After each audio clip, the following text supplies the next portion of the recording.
Buen día, soy el doctor René Rodríguez Gutiérrez. El día de hoy vamos a hacer la clase de diagnóstico y clasificación de la diabetes. Vamos a hablar un poco al inicio de algo de epidemiología, puesto que no venía como tal, pero es importante que ustedes sepan, pues no ocupo decirles que esta clase es fundamental, puesto que indudablemente se van a topar a lo largo de su carrera con la diabetes y es importante que sepan clasificarla inicialmente y después, desde luego, diagnosticarla. De manera general, es importante que vean esta gráfica en donde básicamente es la media de IMC, de la prevalencia de IMC en el mundo.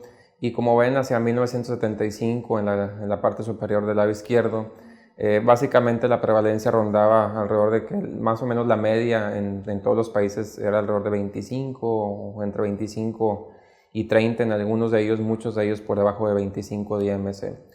Lo que sucede hacia 2014 es, como pueden ver, básicamente la prevalencia media en los países, prácticamente toda América, ronda por arriba del 30.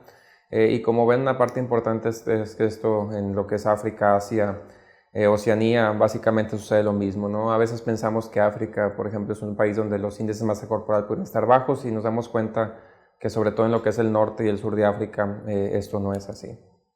Una parte importante es observar esta gráfica, en donde pueden observar que conforme pasa el tiempo las tasas de incidencia y de prevalencia van aumentando y básicamente lo que se observa es que en países, desgraciadamente sobre todo el aumento es mucho mayor en países como América Latina, Asia y África, y ven en azul claro y en azul más fuerte que lugares como Europa, en donde obviamente la situación de alimentación y medio ambiente es distinto, las tasas tienden a ser un tanto más estables. Por otra parte, cuando vemos las tasas de diabetes, nos damos cuenta también hacia 1980 cómo la prevalencia de diabetes rondaba alrededor de un 5% o menos de un 5% en prácticamente todo el mundo. Había lugares prácticamente donde no existía, como en África, algunos lugares de Asia. Y nos damos cuenta cómo hacia el 2014 básicamente esta prevalencia aumenta de manera muy notable. Vean cómo en lugares como África, Medio Oriente, prevalencias por arriba del 10%, y nos damos cuenta que obviamente es un problema que ha ido a la par y globalizado con la obesidad. Al igual que la obesidad, la diabetes, vean cómo básicamente la tasa de mayor aumento en cuanto a la prevalencia como tal de la enfermedad conforme van pasando los años es mayor, sobre todo o va siendo mayor en lugares como Asia, África, América Latina. Y al igual se observa el mismo fenómeno que en lo que es Europa, básicamente se mantiene estable, ¿no? Cuando vemos el ranking de México hacia el 80, básicamente el lugar número 15 en el número de sujetos con diabetes, hacia el 2014 somos el lugar 10. Y ojo que este es el número total, puesto que cuando hacemos proporción, pues México se encuentra en relación al número de habitantes dentro de un ranking todavía un tanto más elevado. Aquí vemos las gráficas de la IDF, en donde básicamente muestra en la parte inferior la cantidad de personas con diabetes hasta el 2017 que existen en el mundo, y en la parte superior de cada uno de los círculos muestra la expectativa que existe dentro de los siguientes 25 años. Y si hoy día tenemos desde la parte derecha 425 millones estimados que tienen diabetes, hacia el 2045 se esperan 629 millones, ¿no? En donde desgraciadamente, como hemos visto, la epidemia ha sido imposible de parar, y a la par de la obesidad, pues la diabetes pues va de la mano y está sucediendo esta situación. Esta es la última encuesta nacional de salud, es ya de 2013, pero bueno, es la última encuesta que tenemos como tal publicada. Esta es la de Medio Camino 2016, pero bueno, es importante que conozcan la estadística de esto, porque cuando nos preguntan que cuántas personas en México tienen diabetes, la respuesta es que básicamente 1 de cada 10 tiene diabetes. Por entidad federativa, es importante recalcar que en Nuevo León ocupa el segundo lugar total. Es importante que vean, ahí está marcado mujeres, como en mujeres básicamente vemos que por mucho Nuevo León es la que tiene la más alta prevalencia. Y bueno, es importante que reconozcan ustedes esto, puesto que practicamos aquí, y entonces la posibilidad de que ustedes se encuentren indudablemente con pacientes con diabetes, les puedo garantizar que va a ser prácticamente en el primer día de su servicio social, y muy seguramente muchos de los pacientes que vean en la consulta durante su internado rotatorio. La mayor parte de ellos tienen una edad media entre los 40 y 70 años, pero es importante recalcar que prácticamente, y a lo mejor mi consulta está algo sesgada, no pasa una semana sin que yo vea un paciente entre los 10 a veces menores a los 10 años, 15 años, que son diagnosticados con diabetes tipo 2 y que indudablemente tienen diabetes tipo 2 y no diabetes tipo 1 como antes pues, sucedía, ¿no? Entonces, bueno, la epidemiología mundial habla de que la diabetes es la principal causa de ceguera a nivel mundial, la principal causa de enfermedad renal crónica y diálisis, la principal causa de amputación de miembros inferiores y es un equivalente a enfermedad cardiovascular. La posibilidad de que un paciente con diabetes infarte es por lo menos del doble. Y una parte interesante es que si ustedes saben que la principal causa de mortalidad es precisamente la enfermedad cardiovascular, la diabetes en muchas de las ocasiones, si no es que la mayoría de las ocasiones está asociada a la misma, ¿no? Entonces, indudablemente que la diabetes es una enfermedad importante y por lo tanto es importante poder diagnosticarla adecuadamente, ¿no? Y ahora sí, pasando a lo que es el diagnóstico, una parte esencial es si se ocupa el screening, ¿no? El tamizaje para diabetes, puesto que gran parte de la enfermedad de un inicio es asintomática. Y básicamente para poder decir o poder establecer si es importante hacer un screening, digamos que universal, por llamarlo de esa manera, a la población general, básicamente la enfermedad tiene que responder afirmativamente a estas 5 preguntas, en donde obviamente nos hemos dado cuenta que la diabetes es un problema de salud pública importante, no solamente por la incidencia, sino por los impactos en la salud personal del paciente y desde luego que en costos también desde el punto de vista estatal, nacional, en cualquier parte del mundo. Como comenté, gran parte de la enfermedad es asintomática en inicio. La media aquí en México de diagnóstico de diabetes ronda por arriba de los 200 miligramos sobre litro, quizá alrededor de 230, 240. Y ahorita vamos a ver más adelante cómo el diagnóstico es a cifras de glucosa mucho menos elevadas, ¿no? Entonces eso también es afirmativo. Vamos a ver también las pruebas diagnósticas que son adecuadas las que tenemos, que son múltiples. Y tenemos múltiples tratamientos y también el tratamiento temprano disminuye las complicaciones, ¿no? Entonces la respuesta es que sí es adecuado hacer el screening para diabetes y el reto está aquí en hacer el screening, ¿no? Y la perla para ustedes básicamente es que si el paciente tiene sobrepeso, es decir, un IMC igual o mayor a 25 y vive aquí en México, es latino, ocupa hacer screening, ¿no? Ahí lo ven como en la tercera parte. Los otros criterios pues ahí están, pero básicamente desde el punto de vista práctico es una forma fácil de saber si el paciente ocupa screening.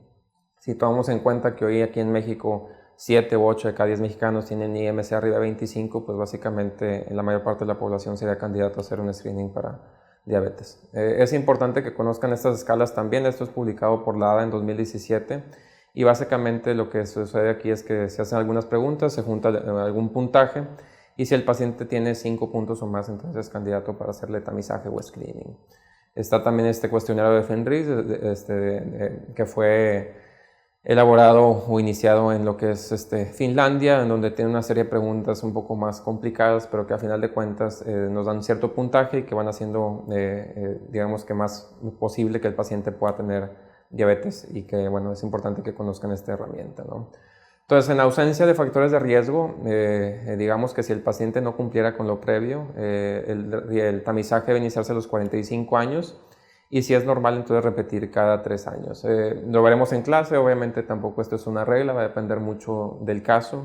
Ciertamente, si el paciente a lo mejor tenía factores de riesgo y tiene 35 años y tiene obesidad y tiene cantos nigricans y tiene hipertensión y tiene dislipidemia, a lo mejor no esperamos 3 años si lo hacemos antes. Pero eso, bueno, lo platicaremos un tanto más en la clase, ¿no?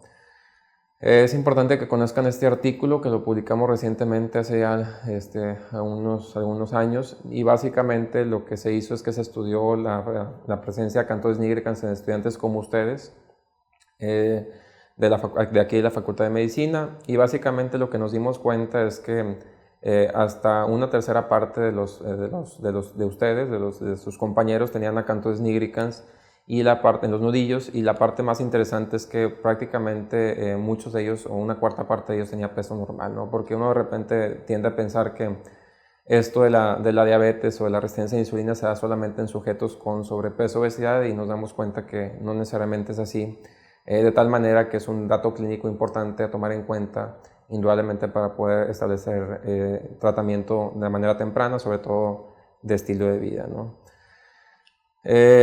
Vamos a hablar un poco también de manifestaciones clínicas de diabetes en la clase presencial. Pero bueno, pasando a lo que es el diagnóstico de la prediabetes de manera estandarizada, y esto no tiene más que se aprendan los números, es que puede ser con una glucosa plasmática de ayuno, entre 100 y 125, después de un ayuno nocturno de 8 horas.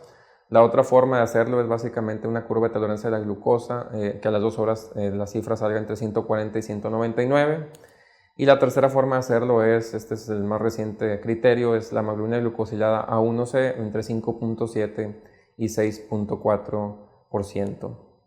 Cuando hablamos de diabetes, si el diagnóstico de prediabetes en la curva, que es el número 3, prediabetes era 140 a 190, entonces es arriba de 200, como ven el número 3, a las 2 horas. Si el diagnóstico de prediabetes era de 100 a 125, entonces si tiene 126 o más es diabetes, en el caso del número 2. Y la glucosilada si era de 5.7 a 6.4, entonces si tiene 6.5 más es diabetes. ¿Okay? Aquí se agrega un criterio extra, que es el número 1, que es glucosa plasmática aleatoria. Si el paciente tiene en cualquier momento, con o sin ayuno, 200 o más miligramos sobre decilitro, más síndrome diabético, y síndrome diabético es poliuria, polipsia, polifagia, pérdida de peso, no necesariamente todos, o sea, con que tenga por lo menos un par de ellos, entonces eso es diagnóstico de diabetes.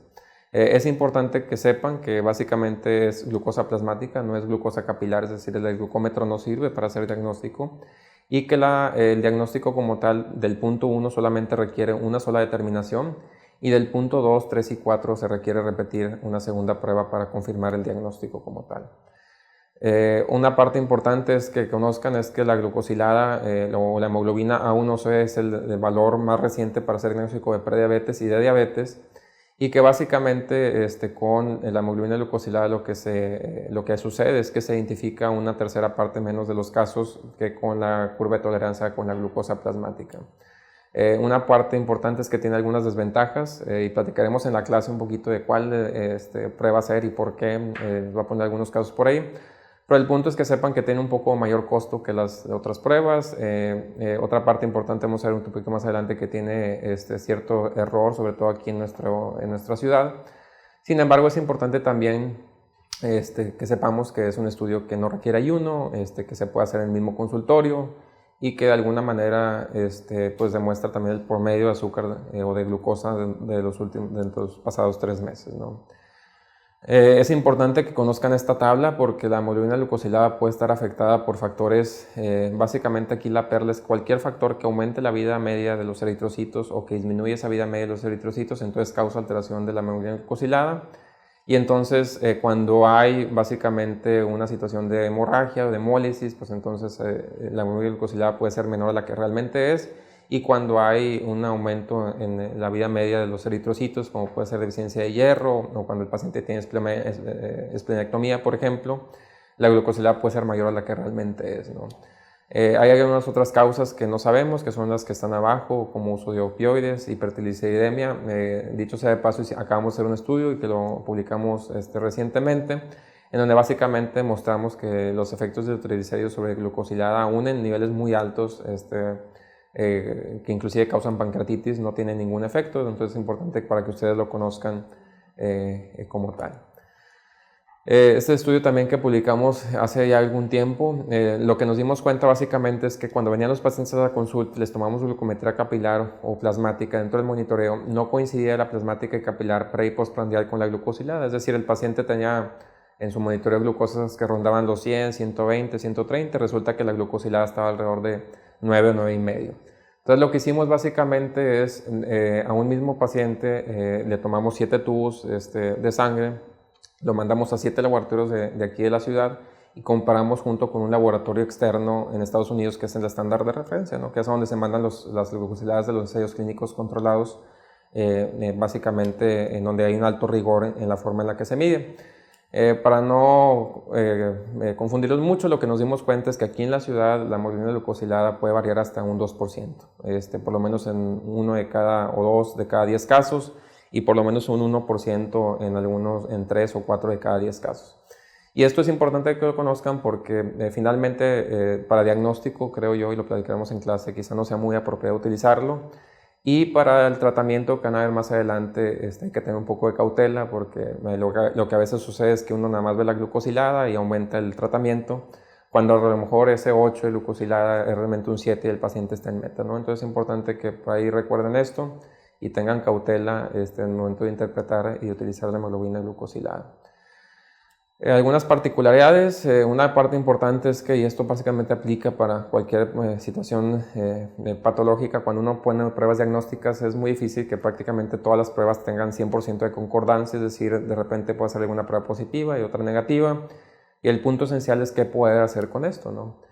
Entonces una parte importante es que cuando una de las pruebas sale anormal, entonces lo correcto para poder confirmar, que hemos dicho que era el criterio 2, 3 y 4, los que les mencioné previamente, pues lo correcto es confirmar con la misma prueba. Es decir, si la glucosilada sale alta, entonces es glucosilada, si la glucosa I1 sale alta, entonces la prueba siguiente a hacer es de una glucosa I1 o una curva, pues igual la curva, ¿no? Entonces aquí un ejemplo, si tenemos una glucemia en ayuno normal de 130 que está por arriba del corte de 126 y una glucosilada de 6.8 que está arriba del corte de 6.5, básicamente con dos pruebas tenemos una diabetes confirmada, ¿no? Si tenemos una glucosa de ayuno normal de 140 que igual está arriba del corte de 126 y una glucosa plasmática a las 2 horas después de una carga de curva de tolerancia de 210, que también es positiva para diabetes, porque acuérdense que es arriba de 200 o más, entonces esta es una diabetes confirmada, ¿no? Entonces criterio 2, 3 y 4 se tiene que repetir. Si hay dos pruebas y las dos son concordantes, pues entonces eso es diagnóstico. Y lo que puede suceder es que quizá algún paciente tenga una glucosa en ayuno de 118, que como habíamos visto eso es diagnóstico de prediabetes, y una glucosilada de 6.9, que está arriba de 6.5, que es diagnóstico de diabetes. Y entonces aquí sí existe la disyuntiva entre tiene prediabetes o tiene diabetes, ¿no? Y entonces aquí, en base a lo que les mencioné, si la normal es la hemoglobina glucosilada, lo correcto entonces sería repetir la misma prueba que sale normal, y que en este caso sería una hemoglobina glucosilada. Básicamente aquí lo correcto es repetirlo sin medicamento, porque a veces lo que sucede es que al paciente le empiezan metformina o le empiezan algún otro medicamento antidiabético, y entonces desde luego que la glucosa va a salir normal, ¿verdad? Entonces sí se pueden dar algunas recomendaciones, la idea es repetirlo lo antes posible.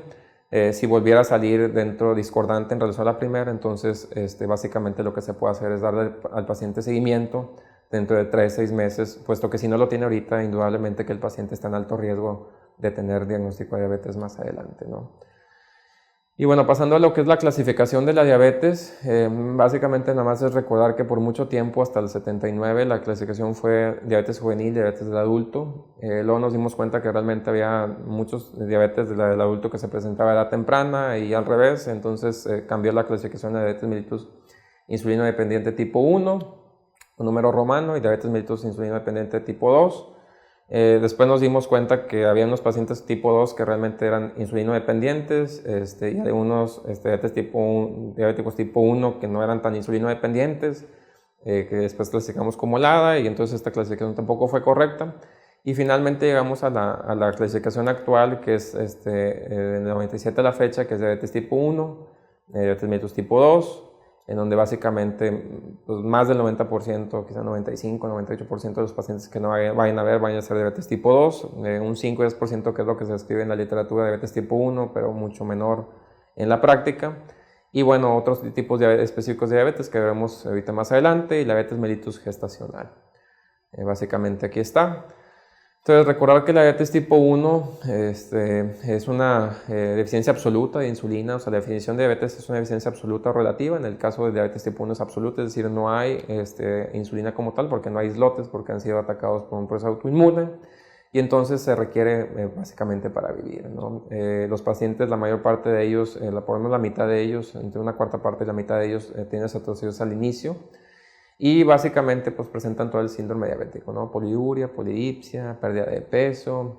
Es común que no tengan familiares con diabetes tipo 1, a diferencia de diabetes tipo 2, que lo más común es que hay antecedentes, y usualmente se da temprano, ¿no? Entonces prácticamente lo vemos antes de los 20 años, el inicio de la enfermedad.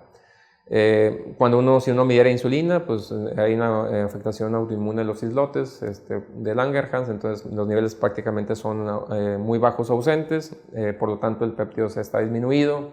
Y bueno, entre los marcadores autoinmunes son anticuerpos, el más importante de todos es el anti-GAT65, si hubiera un solo anticuerpo que tuvieran que medir sería ese, básicamente es el que ofrece un poco más de sensibilidad, y básicamente de especialidad básicamente todos como tal, ¿no? Una perla para ustedes es que si el paciente por algún motivo está utilizando insulina, se generan anticuerpos antiinsulina, entonces es importante que sepan que una vez que el paciente está utilizando insulina, este anticuerpo no sirve. Inclusive, por ejemplo, pacientes con diabetes tipo 2 pues, serían positivos sin que eso signifique que tienen diabetes tipo 1. ¿Okay? Diabetes tipo 2 por el otro lado es la parte relativa, es decir, usualmente inclusive hay más insulina de lo normal, pero hay una gran resistencia de insulina y entonces eso es lo que causa que finalmente la glucosa se aumente en el torrente sanguíneo. A diferencia de los diabetes tipo 1, usualmente no desarrollan cetoacidosis de entrada, aunque aquí en el hospital podrán ver que la mayor parte de las cetoacidosis son diabéticos tipo 2, pero usualmente tiene un factor desencadenante subyacente que puede ser una infección, o que puede ser un infarto, un miocardio, un evento vascular cerebral, que lo que hace es que genera mayor resistencia de insulina y entonces se puede dar, en ese caso sí, la cetoacidosis, ¿no? Lo más común es que sean asintomáticos, que quizá anden por su vida caminando como si nada por algunos años antes que hagamos el diagnóstico. Usualmente son personas con obesidad y usualmente la mayor parte de ellos tienen familiares con diabetes, ¿no? La otra situación es que antes pensamos que de adultos era arriba de 40 y la verdad es que nos damos cuenta, y como les mencioné previamente, que hoy día diagnosticamos prácticamente todas las semanas a pacientes desgraciadamente con diabetes tipo 2 que tienen menos de 20 años, 10 años y que indudablemente tienen diabetes tipo 2. Entonces ya mencionaba que a diferencia de la diabetes tipo 1, por la resistencia la mayor parte de las veces hay un aumento, y por lo menos inicialmente, de insulina plasmática, por lo tanto el péptido C, y si uno lo hiciera, aunque no está indicado de ninguna manera ser marcados autoinmunes en este caso, si uno lo hiciera, desde luego que estarían negativos, salvo que el paciente fuera diabético tipo 2 y tuviera uso de insulina, y como mencioné, pudiera tener anticuerpos antiinsulina positivos. De los demás, bueno, pues están básicamente los MODY, que son básicamente efectos monogenéticos. Usualmente lo que van a ver ahí es que hay antecedente en línea familiar con personas con diabetes, usualmente entre los 25 años, casi siempre se acompaña de alguna otra enfermedad por ahí autoinmune. Y bueno, pues nada más para que ahí lo reconozcan. Están algunos efectos genéticos raros, como resistencia a la insulina, tipo leprosanismo o Robson-Mendenhall, que son extraordinariamente raros y que comprometen inclusive la vida del paciente a edad muy temprana, desde que nacen. Cuando hay una situación del páncreas o como tal traumática, una pancreatitis crónica, por ejemplo, por alcohol, donde está haciendo un insulto crónico al páncreas, pues se van perdiendo las células pancreáticas, las islotes de Langerhans, y por lo tanto la secreción de insulina. Y hay algunas enfermedades como fibrosis quística, ¿verdad? Neoplasias también infiltrativas, en donde obviamente la mayor parte de las veces pues, no predomina el cuadro de diabetes, sino que la diabetes es como tal una consecuencia dentro de otro cuadro clínico como tal. Hay algunas endocrinopatías que también pueden causar hiperglucemia. Es importante que recuerden indudablemente, las que no se les puede olvidar, es el Cushing. La otra es la acromegalia, que la hormona del crecimiento genera una gran cantidad de resistencia de insulina y eso causa hiperglucemia. Y bueno, está el glucagonoma, feocromocitoma, el hipertiroidismo inclusive también causa hiperglucemia, somatostatinoma y aldosteronoma, ¿no? Entonces es importante que reconozcan, puesto que obviamente en estos casos, antes de establecer el diagnóstico de diabetes tipo 2, pues tenemos que resolver la entidad previa y después ya valorar si el paciente realmente tiene una diabetes como tal tipo 2 o de cualquier otro tipo, o es asociada o secundaria a una de estas enfermedades. Medicamentos importantes siempre que lo reconozcan, el que tampoco se les puede olvidar nunca son los glucocorticoides, que son de bastante uso común. De otros medicamentos de uso común son los beta agonistas, ¿no? En pacientes con asma, por ejemplo, que pueden elevar un poco la glucosa, y los otros de uso muy común, usualmente como combinación de antihipertensivos, son las tiazidas, ¿no? Entonces, usualmente las elevaciones de todos son discretas, salvo glucocorticoides, que sí las puede elevar un tanto más. Y casi siempre con una elevación exagerada, quiere decir que hay una diabetes de base en donde simplemente se está exagerando ahí los niveles de glucosa, ¿no? Pero bueno, es importante que por ahí lo reconozcan. Hay algunas infecciones como rubiola, citomegalovirus, que básicamente es por insulto o por lesión ahí del páncreas, y algunos otros síntomas genéticos que, bueno, como los que ven síndrome de Down, Klinefelter, que no es que causen de alguna manera básicamente alteración de la secreción pancreática, sino que usualmente asocian a aumento de peso y a resistencia de insulina, y por tal motivo causan hiperglucemia. Entonces, para repasar de nuevo, nada más para que no olviden, entonces diabetes como tal, cuando tenemos abajo de 100 es normal, entre 100 y 125 es prediabetes, y 126 o más es diabetes, y esto es en glucosa de ayuno, Acuérdense que por lo menos de 8 horas. Cuando hacemos la curva de tolerancia, entonces si a las 2 horas el paciente está bajo de 140 es normal, si está entre 140 y 199 es prediabetes, y si el paciente tiene 200 o más, entonces es diabetes, ¿no? Y de glucosilada habíamos dicho que si está 5.7 o menor es normal, si está entre 5.7 y 6.4 es prediabetes, y si está arriba de ese 6.4, 6.5 para arriba, eso se considera diabetes. Pasando así rápido a lo que es diabetes gestacional, el diagnóstico de diabetes gestacional, porque es importante que lo conozcan, puesto que indudablemente también van a convivir con embarazadas. Tradicionalmente se considera diabetes mellitus gestacional como cualquier grado de hiperglucemia durante el embarazo, si fuera en el primero trimestre, segundo o tercer trimestre. Recientemente cambió y hoy día sabemos que cuando hay hiperglucemia durante el primer trimestre del embarazo, prácticamente lo que se diagnostica es diabetes y embarazo.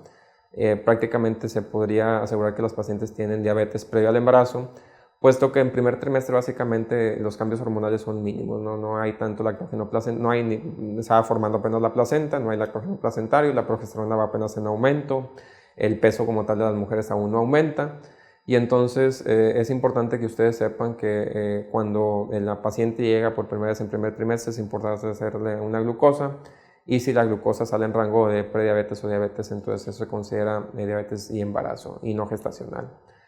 En mujeres embarazadas con primer trimestre, o sea que tengan su estudio, digamos, de rutina de primer trimestre normales, ¿okay? Entonces lo que se recomienda es que en todas las mujeres, y esto es universal, entre las 24 y 28 semanas se haga una curva de tolerancia a la glucosa para hacer ahora sí diagnóstico de diabetes gestacional. Y entonces la forma de hacerlo básicamente es de dos formas. Una es una prueba de un paso, básicamente es una curva de tolerancia de 75 gramos. Se le pide a la paciente que haga ayuno antes de llegar a la curva, igual de 8 horas. Y entonces cuando el paciente, con un solo criterio de los siguientes anormal, se establece el diagnóstico. Es decir, si el paciente en ayuno simplemente al llegar tiene 93, entonces ya es diagnóstico.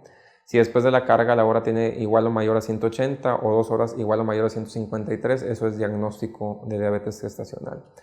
La otra forma de hacerlo es la prueba de dos pasos. Esta es la más tradicional, en donde básicamente se hace una curva de tolerancia de 50 gramos. Esta se hace así el paciente tenga o no tenga ayuno. Entonces se da 50 gramos, se toma el paciente la glucosa y se hace una glucosa a la hora. Si la prueba es igual o mayor a 140, entonces pasa a un segundo paso, y en donde esta diferencia de la previa y al igual que la de 75 se tiene que hacer con ayuno. El segundo paso en esta, vean cómo es de 100 gramos, no de 75, y una parte que diferencia a esta prueba como segundo paso de la previa 75 es que se requieren dos o más de los criterios que ven ahí a la hora, al basal, a la hora 2 o 3 horas, que sean positivos para hacer diagnóstico.